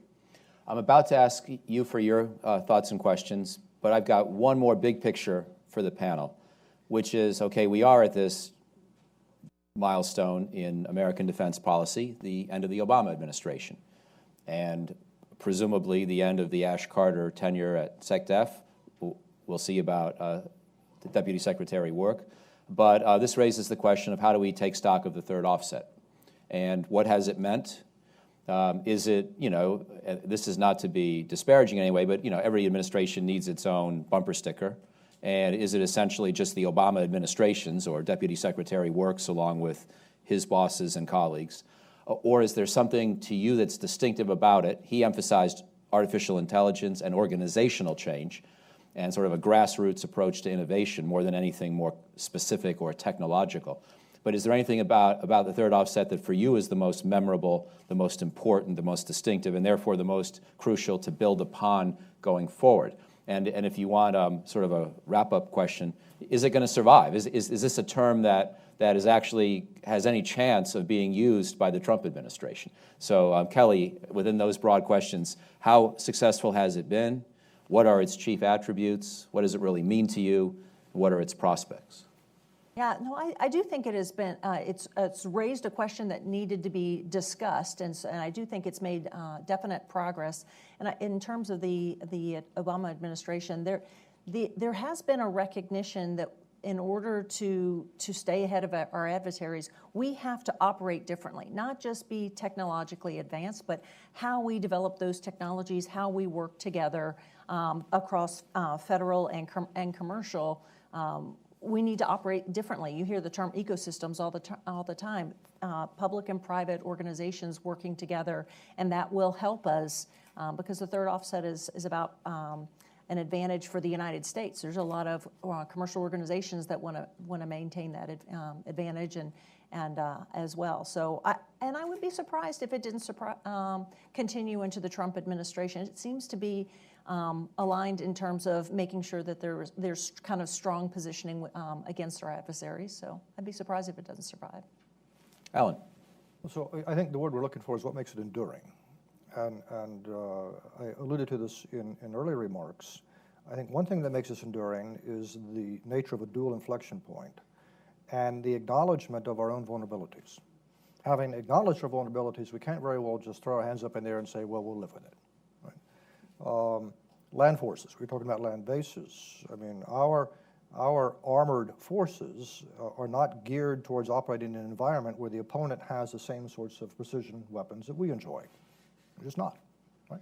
Would we put them at risk in that environment? Would you put the amphibious navy at risk in an opposed landing today, given the sorts of precision-guided weapons that are ubiquitous in the world today? I rather doubt it. So you wind up with huge generalizations here, which I apologize, whole segments of the armed forces that, unless you're willing to accept risk, which historically we've been reluctant to undertake, which are unemployable, right, in the world that we're forecasting. I mean, you have rebels in Yemen who are actually employing guided missiles off of their coast right now, right? You don't need to be a nation state to gain access to this and use it. Perhaps it helps you be even a little more effective, right? But you don't need access, nation state to have access. But the other piece of this is the rise of the global technosphere, which I'm going to revisit, right? That's technology for everyone. And those who are unburdened by existing defense establishments and have the opportunity to observe how we have fought for decades, right, what our vulnerabilities are the ones that should give rise to most concern. And they can do it on the cheap, if you will. They don't need a massive R&D establishment such as ours. It's available globally to them. That doesn't care what administration is in power. And it's just as real, and it contributes to the vulnerabilities that I mentioned earlier, those who have observed how we fight. And finally, many of the types of warfare that we're talking about tend to be an outcome of America trying to project power into very well-defended enclaves where we have not only the tyranny of distance, right, but the inherent disadvantage of being the attacker, right? Which also puts us at a significant disadvantage, right? These questions don't go away. And I think the shape of the answers are persistent. They're enduring as well. And they draw from this global technosphere. Thank you. Well, let's go to you. Any question under the sun that relates to innovation, is fair game. And you can pose to any one of the three of us as you wish, but, more than one may respond depending. And maybe we'll take two at a time. See how we do that way. So we'll start here in the third row. And please identify yourself first. Hi, my name's Jillian Ferrati. I'm retired from a career on active duty in the Air Force. That's basically the stance I'm coming from. I just wanted to point out when you were talking about should we be interconnected? Should we be networked? Is it safe? We launched jets and sailed ships for many years without being networked. We didn't know what a network was. We used to exercise all the time. If the network went down, how are we going to launch the jets? Mm-hmm. So, yeah, we had to do that regularly. I think still in the year 2016, one of the reasons why we still don't have a lot of interoperability is because when computers first came into the service, the DoD, all these contractors came to our commanders and said, hey, we got a solution for you. Here, use my system. So all these systems came everywhere, and still nothing talks to the other systems. So we're still dealing with that, aren't we? and there's a lot of fallout, and it still causes problems for people in uniform. So Let's I just take- want to make that observation. Thank you. That's very good. Take one more, and then we'll have responses.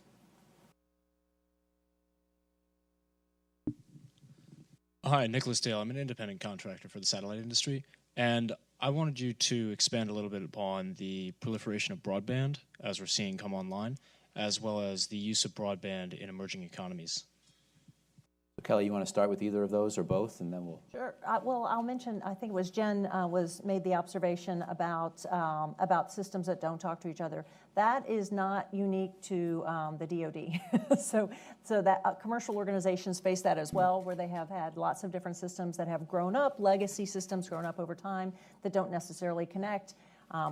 Companies make different acquisitions, and they're all faced with the same problem, but they don't say that's a strategic advantage. They absolutely recognize there is a huge advantage to being interconnected, and it's part of the way they operate their business is finding the ways to drive that interconnectedness. So I still, you need to be able to have a fallback plan for when things may go wrong and are not connected, but there's too many advantages. Again, going back to, would you rather not be able to have information feeding back from your equipment about whether it's about to fail? Would you rather not know that, or do you see an advantage to knowing that in advance? Alan, care to comment? Yeah, I mean, obviously there's a time when we could operate without the networks that we enjoy today. I think that's about as relevant as to the days we operated before the telegraph. It's just a different world. I mean, in the Navy, I'll offer the Navy as a case in point. We talk about launching aircraft without communications. Well, the Navy's response to the ability of the Soviets to collect overhead intelligence on RF transmissions was the MCON policy, emissions control policy, right? And so you would lock the ship down. The ship learned to fly aircraft, to launch and recover aircraft in the middle of the ocean, thousands of miles from anywhere, without reference to any radios. There were no emissions from the ship, no emissions from the aircraft, right? You lost a few aircraft. Ships sometimes hard to find. I would challenge the Navy to lock a ship down today. Not that we would particularly want to. We have to, I think, appreciate the vulnerabilities that we have and learn to work with them and around them. It's much like the information layer, the neural layer of the economy that I mentioned before. This is the neural layer of the global economy. It is the neural layer of our warfighting machine. And I don't see us going back in time. There will be degraded modes, as I suggested, right, when you'll not have everything that you're accustomed to having. But degraded modes only. I don't forecast the day when we operate in midnight, as we used to call it in MCON 4. The question about, I'd like to expand the broadband question, actually, to satellite, because we haven't talked about that very much. And we are as dependent upon overhead as we are on the networks that we're talking about. And many times they're connected to one another, right? That's the nature of the broadband. And what's really interesting about what's happening in space, beyond our vulnerabilities as a space-dependent military, is the extraordinary companies who are disrupting so many satellite models. Planet Labs comes to mind, right? Not surprisingly, many of these companies are coming out of the valley, and it's not a cell phone-driven revolution. Many of the technologies that are in your cell phone are now in orbit, in small sats and in nanosats, and you get private companies such as GeoEye who are able to provide Intel quality imagery, not just to nation states for whom they will subscribe, but to individuals. Right? If George Clooney wants to raise interest in what's happening in South Sudan, he asks for a collection pass over Sudan, and he gets it. That's a kind of individual empowerment that's happening, which is part of this inflection point, which is part of this global technosphere that I've referred to. Satellites for everyone, if you will. And so broadband is just one piece of that. Thank you. Another round. Anybody else? Harlan. Comes the mic. I'm Harlan Ullman. I'm going to ask you an impossible question, so be prepared. I've asked this to any number of people, including Ash Carter and Bob Work, and they go purple. At the Reagan festivities this weekend, Joe Dunford, the chairman, said that we are prepared to be able to defeat any one of the 4 following adversaries in war. If you were advising the Pentagon today, how would you go about defeating Russia in a war in which nuclear...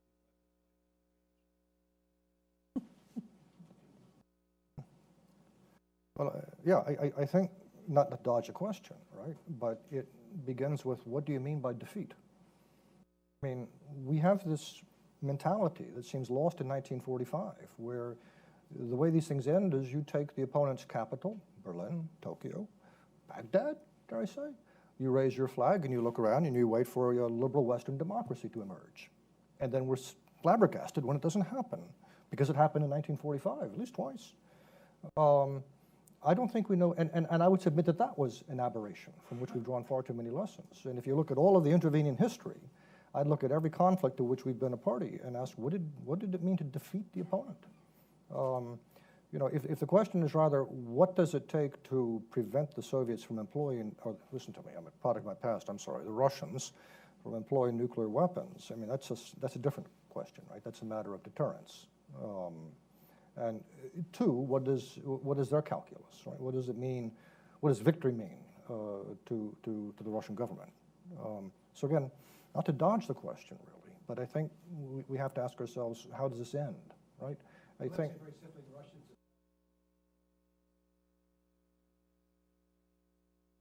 Yeah, I think we find out. What do you want to do? Yeah. You want to get the Russians out?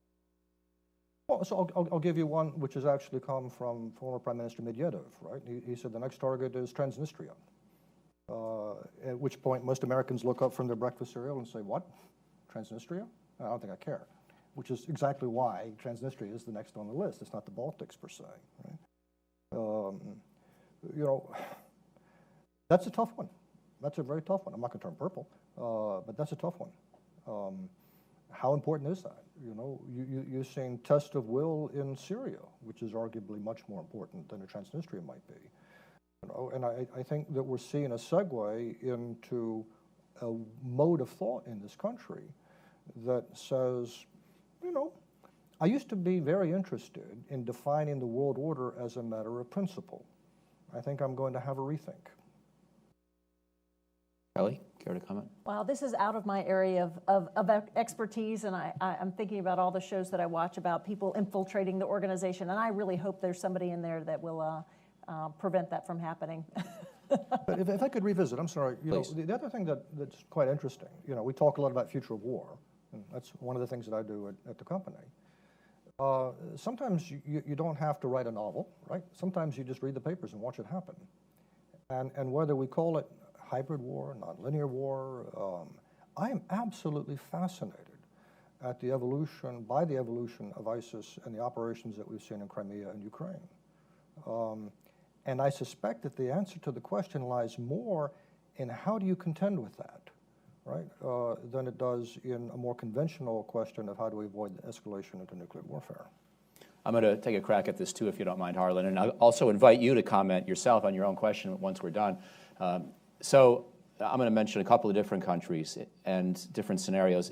If hypothetically Russia moved in to take a sliver of eastern Latvia, let's say, just a sliver, and the thinking might be, are the Americans and the rest of NATO really going to bother to liberate that sliver when it's going to take them 6 months to prepare, and maybe we can hit a few of their ships with conventional weapons as they're coming over, and then they run the risk, and we'll bluster and threaten nuclear war the whole time, they run the risk of starting a process that could lead who knows where.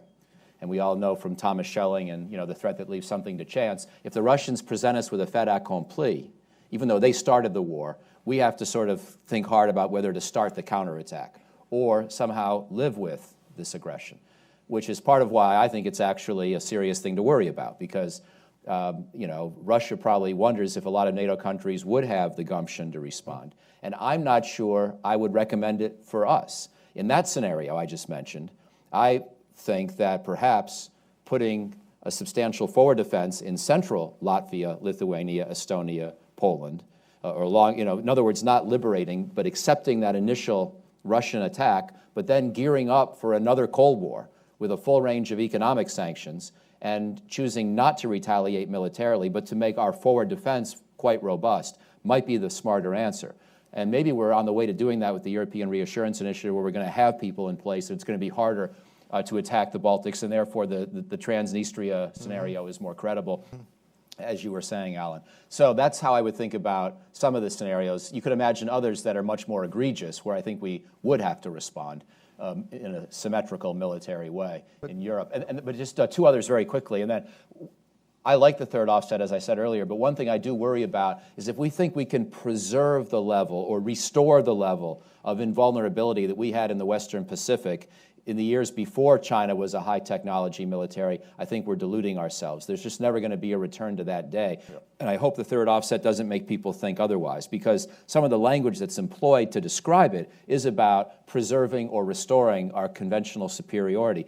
I think it's going to hopefully be superior in some sense, but it's never going to go back to the point where the Pacific is an American lake and you're essentially invulnerable to the Chinese when you're within visual sight of their homeland. So that would just be, to me, an important premise to put on the table. And again, I'm going to give both you guys a chance to respond here in a second. And then my third scenario, or third country of concern along these lines, is even the relatively underdeveloped country of North Korea. Because even though they don't have the ability to play in high-tech sectors, they do now probably have 15 or 20 nuclear weapons, which means that the possibility of assuming that any Korean war ultimately leads to the complete defeat of North Korea and the elimination of its government and the reunification of the entire peninsula, this, to my mind, may no longer be realistic. And there are a lot of scenarios where we may have to actually live with a North Korean rump regime, at least, even after hostilities, because risking 10 nuclear weapons coming down on Seoul is not worth the liberation the way it would have been before, when the only threat they could pose at a latter state of the conflict was conventional artillery. And so I think that these trends in general are requiring us to think more creatively about what is victory and what is defeat, and we're going to have to accept in a lot of these scenarios, well, I hope we don't have to fight any of them, but if we were to, accepting partial success may be better than risking nuclear war to try to restore things as they were. Why don't you comment, and then no, I was going to say, Harlan yourself. We've already had some previews, I think. Crimea, what was that? But we elected to stand by and watch and ask, what was that? Ukraine, we're still asking, what is that? It doesn't fit our models. But importantly, it doesn't rise to the level of national importance that I think we'd have to find in order to intervene in some form. But what would intervention be? What would intervention seek to accomplish? The game is changing. The rules aren't as clear. And the tools that are being used. I mean, the question was asked earlier about Russian involvement in the U.S. election, a direct outgrowth of the sorts of tools that are used in Crimea and Ukraine and elsewhere, and within Russia itself. Where truth seems to be a somewhat flexible subject. The point about China is very well made. We are not going to become the Pacific hegemon, right? The point, I think, as the Secretary underscored, was to ensure that we remain a credible deterrent to whatever behaviors we determine to be against national or world interest. And that's a very important distinction. For example, there's also a cost imposition, which we have successfully imposed against ourselves, right? Our mode of war is colossally expensive, I can give you any one of a number of platforms, but at risk of indicting myself, I won't.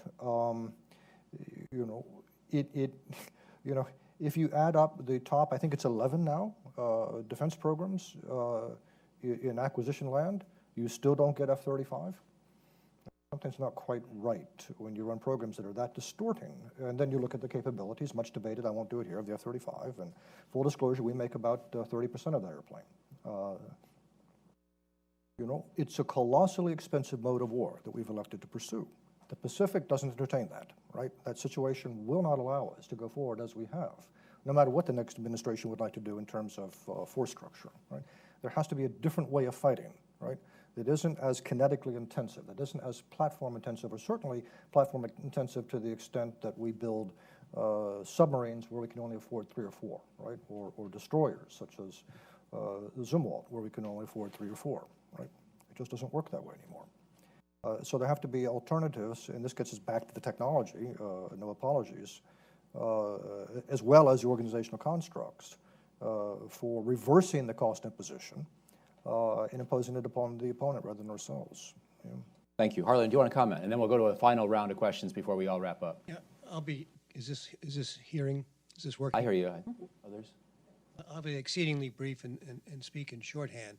about 20 odd years ago, I was part of a group that created shock and awe that was never used by anybody, and it should have been, because the issue here is how do you affect will and perception? Dealing with China and Russia, what do Xi and what do Putin want? It's not a war. So how do you play to that? China, the strategy should not be an air-land, whatever it's called, air-sea battle. It should be preventing the Chinese getting out of the first island chain, a very, very defensive system that blocks them up, which can be affordable. And it's also reminding them that they have about $2 or $3 trillion invested in America. In Russia, it's quite the same. NATO has to evolve to the 21st century, and I've argued for a long time for a porcupine defense, rather like the Finnish Winter War of 1939, where the Russians would be bloodied. You see some of this going on in Estonia. What NATO has to do is be able to provide the counter-cyber, the counter-propaganda, the counter-intimidation. Right. And quite frankly, we need to talk to the Russians. That's exactly what Putin wants. So the strategy here is much more of an intellectual one, of knowing what they want and what we need to get, and then using other means than direct force. But when we do use the military tool, we use it smartly. And as you point out, our cost exchange ratio is killing us. Yep. We're headed to a hollow force in my mind. The fact that we spent $70 billion, that's with a B, dollars, on counter IEDs, when the other side spent, pick a small number, with 1,000 to 1, 5,000 to 1 cost exchange. Great example. Yeah. We have got to reverse that. And that means, as Churchill said, when you run out of money, you've got to start thinking. And we simply are not thinking. With due credit to the third offset strategy, it is only about protecting the net, not about more. By the way, just one final note, and Kelly, I don't know if you want to add anything here too, and then we'll go to the final questions. But implicit or explicit in what you said, both of you, was a discussion of economic tools as well as other instruments. Yes. And I'd like to see us set up our government in such a way that people who think about war planning actually have experts from Treasury and Commerce involved, because, you know, we had some success in improving the way we apply sanctions. Whether people like the Iran deal or not, we applied sanctions better to get to the possibility of a deal. We've got some greater sophistication about how to do these sorts of things, but imagining a multi-iteration, multi-step conflict, which is not all military, not all kinetic, with a China or a Russia, is going to be largely an exercise in which economic punitive instruments do you use at which stage, and how resilient are you to the likely responses. And I don't think we're very well set up to do that. If you ask Pacific Command to do that, they're going to say, okay, you know, send me a couple of economists on detail, because I don't really have very many. I've got a couple of people, a couple of lieutenant colonels who took it a little bit in college and who still like it, but as you know better than I, that's not the way these commands are set up, and there's no other part of the U.S. government that's really prepared to do that kind of campaign planning across multiple disciplines and departments. Did you want to say anything? Yeah, I would just, I mean, your comment around the, you know, whether the third offset is ever something that we can actually achieve, you know, I think it is the right kind of aspiration. It's just the degree to which we can expect to get to, but I think it's an important aspiration. And, you know, on the economic side, you know, every investment needs to be, you know, it needs to be prioritized. And if the third offset is not entirely about the technology, but that's where all of the resources are being spent, you know, the differentiation can be about the visibility and the agility and the creativity to be able to respond to different situations that are out there. They're not all going to look like they have in the past. So let's take that final round of questions, and then we'll do the final round of responses. And I think I saw 2 or 3 hands. Oh, actually, okay. I see 4 hands, so we'll do 2 rounds of 2 each, starting here in the front, and then with the gentleman in the black jacket, yeah, here in the front with the bow tie, I think, right? Yeah. And then that'll be this first round, and then the second round will be Greg and Brendan.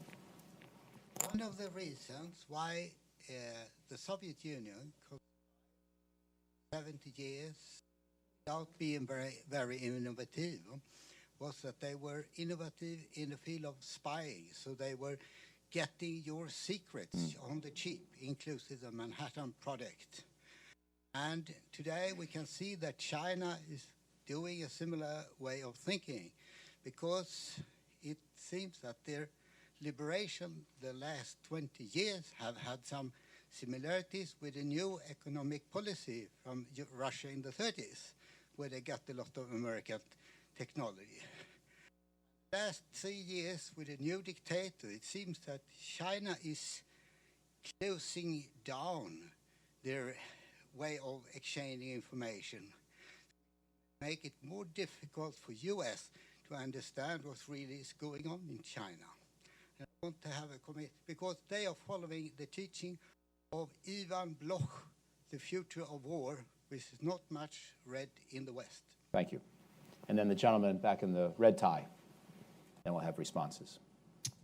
Hi, Ben Booker from the Reserve Officers Association. So we talked a lot about like the technology, the hardware, the organizational aspect. I wanted to kind of touch on some of the maybe the personnel questions. Defense Secretary Ash Carter has talked about the Force of Future initiative, about looking to see how we can make personnel policies more flexible to allow for these, creative, like people that have the agility to master these new technologies to come into the force.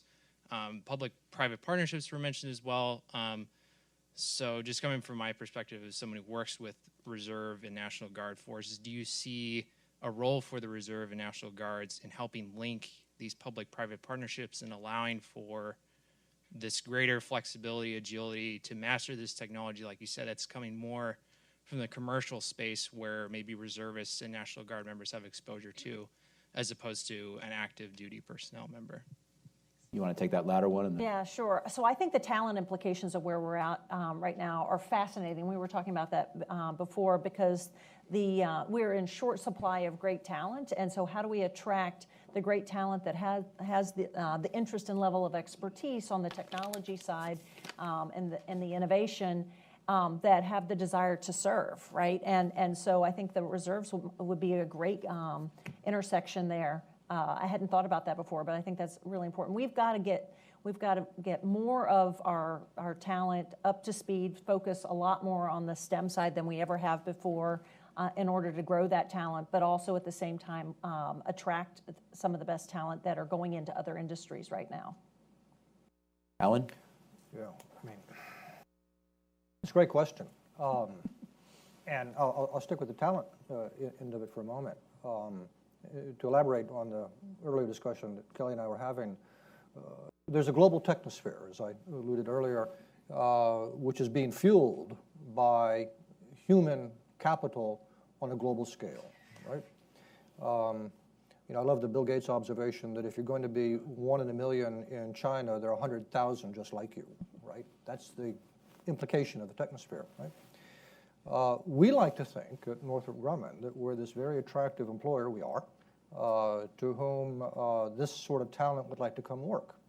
Sometimes is the answer I get. If I go to MIT, right, and I walk into the Aero-Astro department, they know me, right? And they know Northrop Grumman, and they want to come work for us, and they do, thank goodness, right? If I go to the next building over to Comp Sci, computer science, they've never heard of me, right?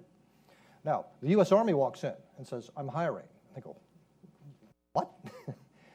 And yet that's exactly what has to happen, right? The type of technology that we're talking about, and by extension, the type of warfare that we're talking about, requires people with these extremely in-demand skills. Now, the speed of commercial technology is something that we've not talked about, right? But, we're developing a number of bleeding-edge technologies in the computer world I won't go into here, but we have concern about protection of intellectual property. And in conversation with the mature computer industry, they say, what are you talking about? Well, we'd like to patent this and trademark that, and they say, no, the way you protect IP in this world is by going faster than anybody else. Now, for anyone with experience in the defense acquisition system, does that sound like defense acquisition? So you've got two threads here, right? The technology thread and the human capital thread, which are coupled, running out ahead of us, even as we sit here and say, I need all of that in order to build this third offset construct that I've hypothesized. The short answer to your question is it's possible that a reserve component might be a way to tap into that, right? I'll just say a brief word on the spying, and then we'll go to the final round. I think that you're absolutely right that we have an ongoing big problem. President Xi has promised to try to stem some of the intellectual property theft. It remains to be seen if that's carried through upon. I would think it would not be for the kind of technologies that we're talking about, because even if there are commercial standards that we think we can pressure China to comply with if they want access to our market over the long term. In the defense sphere, this stuff is legitimate espionage, at least by our traditional definition, and we would certainly look to learn about any kind of the equivalent of a B-21 being built by China if they were sloppy enough to not that Northrop is sloppy, but our government is sloppy and lets these kinds of secrets be accessible through some kind of means. So if what you're talking about is protecting military technology and the Chinese can be persuaded to behave by different standards, I think the answer is going to be no. In fact, the OPM, theft of the 21 million, you have to view that as basically sloppy American protection, not unexpected Chinese behavior. And even though, in theory, an F-35 or a B-21 or whatever is a commercial investment, from a state-on-state perspective, it is a national security asset, and therefore it is fair game for espionage. I'm not trying to endorse that, but that is going to be how spy agencies around the world will look at the situation. If I may, I actually want your response on this, but I would simply say, in the commercial area, I think we can think harder about using punitive sanctions, and in the investment areas, I think we have to work very hard to question if we're letting Chinese companies, especially state-owned companies, buy too much in the way of American technology assets.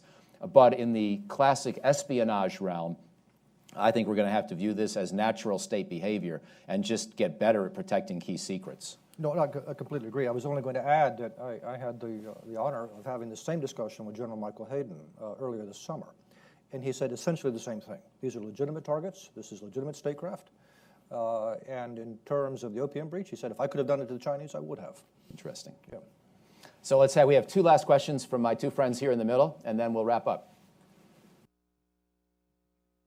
Hi, Greg Nupper with U.S. Steel. A couple things that you addressed earlier, which kind of tied together. Michael, you mentioned the ICBMs, and we talked about the lack of connectivity, which was not by design, but just by an outdated system. And then, Alan, you talked about some of the MCON operations and how those would apply here. For the past 30 years, ever since the end of the Cold War, we've been operating essentially in an unopposed environment where we can rely on these network systems and be able to execute without any problem. Now we're seeing some threats that may take those down. So the question I have is, as Harlan talked about some of those cost-imposing strategies, or in our case, the inverse cost-imposing strategies, do we throw more solutions at the cyber problem to create better defenses and more resilient networks? Or are we going to fall back to a more autonomous type of operation where we're looking at MCON-like operations, where we send out small units that are assigned a mission and they're cleared to go and execute those missions without having the generals and admirals watching from the KAOC as they go through a targeting process? Or is there a balance between those two? Thank you. And Brendan, last question. Brendan Areno, previously with the defense team here at Brookings. I think partly in response to Sydney's question, Secretary Work mentioned that Americans, as opposed to operators from authoritarian regimes, are best positioned to use connected technologies and networks. I've also heard him say publicly elsewhere that in cases where those networks are taken down or otherwise manipulated, Americans are also best advantaged to respond to that. And I'm wondering to what extent you think that's actually the case. So, Alan, you want to start this time, and then Kelly can finish up? Yeah, both great questions. So most here will be familiar, I imagine, with Tyler Cohen. George Mason wrote a wonderful book on some of these questions from an economic standpoint. Right?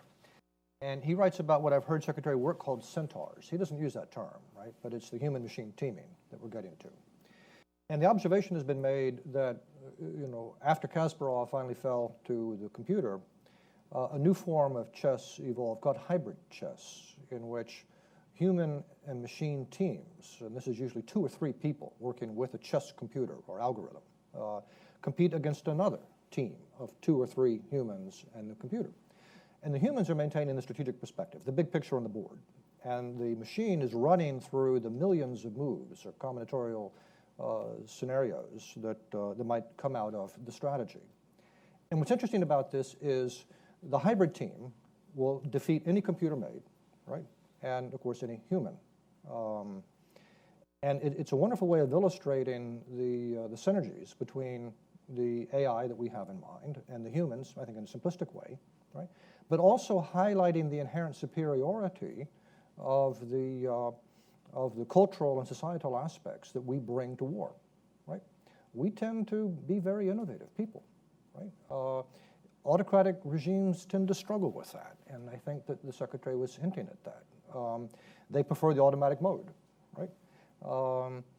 They prefer the centralized mode. So you take that sort of thing out of it. Well, I joked earlier about the inherently chaotic nature of war. It is. It's not a joke. And that innovation and adaptability is absolutely essential, I think. I don't care how sophisticated our learning machines become. They're going to have difficulty contending with all aspects of the battle space in a way that humans have proven rather good at. And I believe that the two combined and the mode of combination, and of course it's domain dependent, right, is what will set us apart from our adversaries, who may be more inclined from a cultural perspective or other considerations to fall back on the more automated side. Speed of war will always be a question there, right? Machines will always react, think, decide, plan, replan faster than humans, right? And we haven't spent much time talking about technology such as swarms. Secretary of Work has talked about that. You know, Northrop Grumman is all about unmanned, right? But the most sophisticated unmanned systems in the air today are essentially conventional aircraft with very good autopilots, right? And they tend to operate as individual units. What we and many others are looking at doing is how do they perform as a kind of, sorry to go Terminator on you here, but how do they perform as a kind of superorganism? And that's where we get the term swarms, right? We observe swarms in nature. Ants, termites, bees, humans actually demonstrate swarming behavior. And then you pit swarms against swarms. And the science fiction genre is filled with examples of this sort of thing. Ender's Game, the most recent Star Trek, you know, that's where all of this winds up taking you, right? But you never take out the human piece, right? And you have to draw from the strengths of your inherent culture. And I think that renders us with an enduring advantage. Great. Yeah, and I agree with that. You never take the human completely out of it. They have to have a new and different role. And we've seen humans go from having to use an abacus, right, and now nobody uses that, right? So they have to, the way businesses operate, networks operate, there's so much complexity, there's such a massive amount of information, you have to have the machines have that role, and then the human side of it takes on and makes some of the more complex decisions with all of those insights that are brought to it. Well, listen, thank you all for being here, and please join me in thanking the panelists.